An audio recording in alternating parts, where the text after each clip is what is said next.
Morning friends. आज आपण problem set 3 मधलं पहिल्या नंबरचं एक्झाम्पल बघून राहिलो. Example related to MCQ. Choose the correct alternatives. पहिलं बघू. If two sides of a triangle are 5 centimetre and 1.5 centimetre and 1.5 centimetre, the length of its third side can not be. Length of third side can not be. पहिला option आहे 3.5, दुसरा option आहे 4.1, सगळे सेंटीमीटरमध्ये 3.8 आणि चौथा आहे 3.5. कन्सेप्ट माहिती आहे आपल्याला की sum of any two sides of a triangle is greater than third side. मग लहान दोन साईडची ॲडिशन करतो आणि तिसऱ्यापेक्षा मोठी येते का पाहत. पहिल्या कंडिशनमध्ये 1.5 plus 3.5 5.2 which is greater than 5.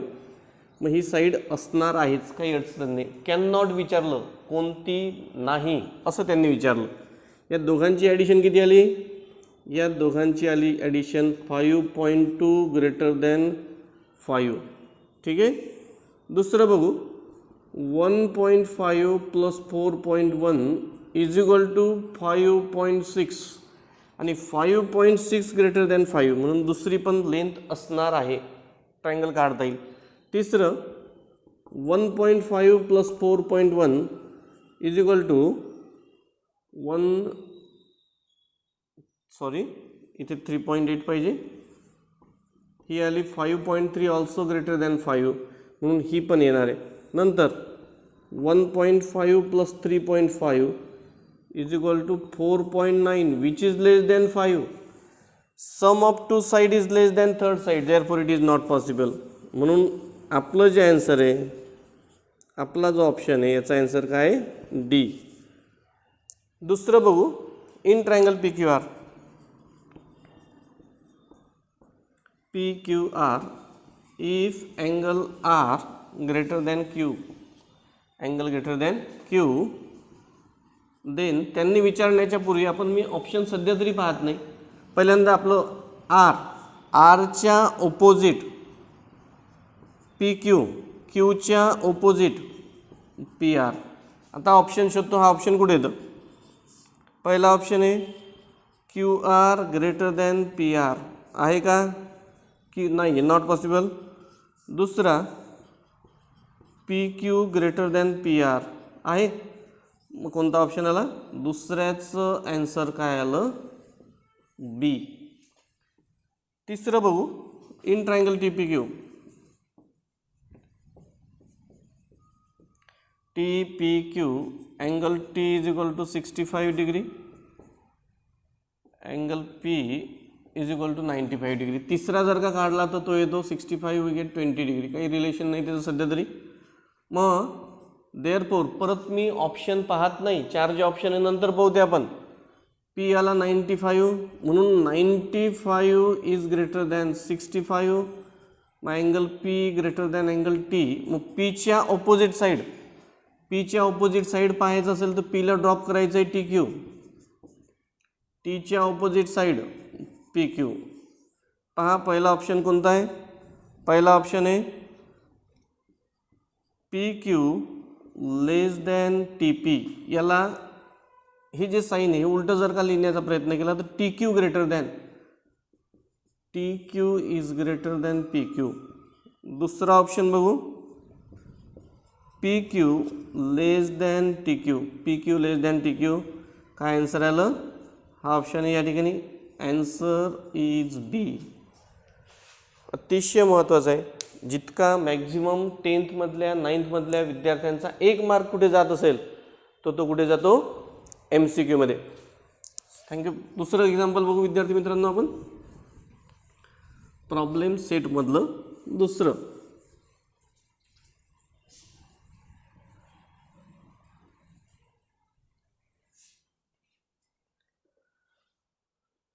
Triangle ABC is isosceles in which AB is equal to AC.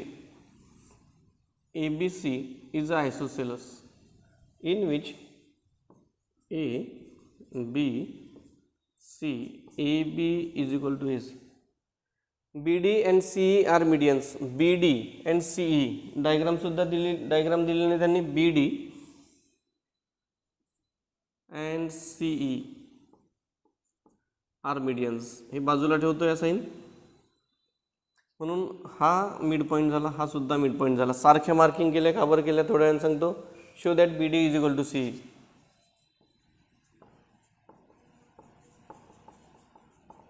Show that BD is equal to CE.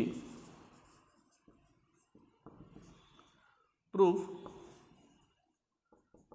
AB is equal to AC given multiplied by half to both side. We get half AB is equal to half AC, but half of AB आणि half of AC is equal to ABच्या half. E mid point आहे, का बरं? कारण CE median आहे. मग याच्या ABच्या half मी घेतो AE आणि याच्या हाफ घेतो मी AD. Reason E and D are mid points. Therefore या किमती टाकून देतो. काय येईल? ABच्या हाफ AE आणि इथे आली AD. Equation 1. Now in triangle मला ह्या दोन कॉन्ग्रुएंट दाखवायचे BD आणि CE. ही सेगमेंट आणि ही सेगमेंट कॉन्ग्रुएंट दाखवायची, म्हणून मी ट्रायंगल घेतो BDA and triangle CEA. Segment A sorry या ठिकाणी BD मध्ये नाही आहे, मग इथे येईल AD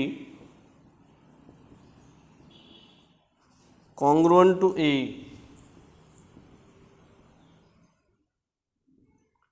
फ्रॉम 1. नंतर आता पाहायचं आहे या दोन ट्रायंगलकडे. जर का मी पाहिलं, हा ट्रायंगल झाला पहिला, मग ही सेगमेंट याच्याशी कॉन्ग्रुएंट आली, इथे मार्किंग आहेच. दुसरं angle DAB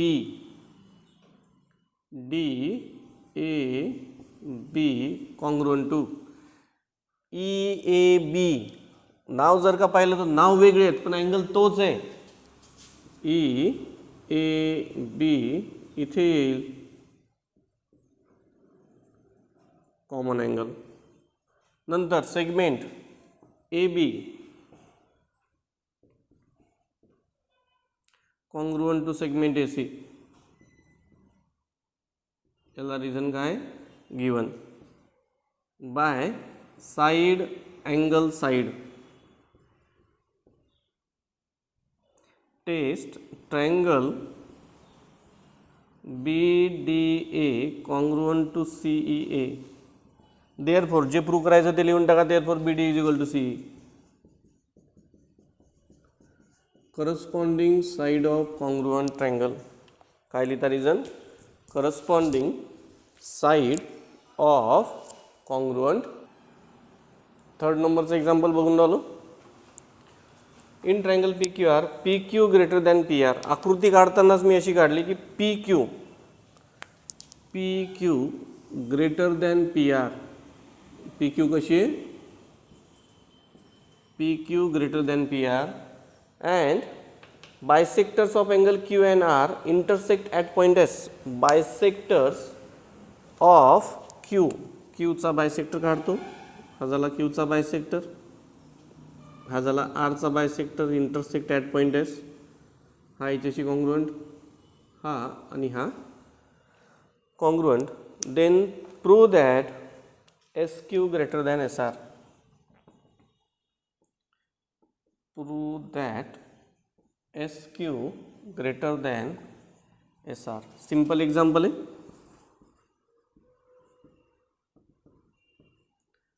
in triangle PQR कोणती मोठी दिलेली आहे? PQ. काढतानाच मी डायग्राममध्ये अशी काढली की PQ मोठी काढली. तेच उदाहरण आहे. PQ greater than PR. जर का ही साइड मोठी असेल तर त्याच्या ऑपोजिट अँगल हा R देअरफॉर अँगल आरचं नाव 3 व्हर्टेक्समध्ये P R Q greater than P Q R. Reason काय हा, angle opposite to greater side is greater. now किंवा इथे करतो multiply by 1/2 to both side. या दोघांना मल्टिप्लाइड करतो 1/2 कारण मला SQR या ट्रायंगलमध्ये जायचं आहे.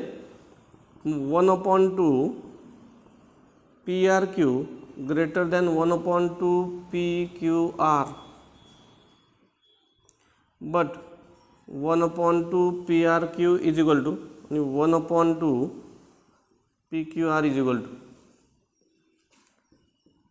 QS and RS are bisectors. P R क्यूच्या अर्धा अँगल पी आर क्यूच्या अँगल एस आर क्यू आणि या अँगलच्या अर्धा हा SQR. टाकून देतो किमती या ठिकाणी जे आहे ते हा PRQ SRQ ग्रेटर दॅन याच्या अर्धा SQR in triangle SRQ. Concentration वाढवायचं आहे. हा जो R आहे हा अँगल R हा या ट्रायंगलमध्ये पाहायचं आहे सगळ्यांनी. हा अँगल याच्यापेक्षा मोठा आहे. मग याच्यापेक्षा मोठा असेल तर आपला थेरम काय सांगतो, याच्या ऑपोजिट साईड कोणती आहे QS ग्रेटर दॅन SR. इथे रिझन लिहायचं आहे. हा काय side opposite to greater angle is greater. नक्की तुम्हाला जे पाहिजे तसं लिहून टाकू. याचं नाव इथे SQ आहे.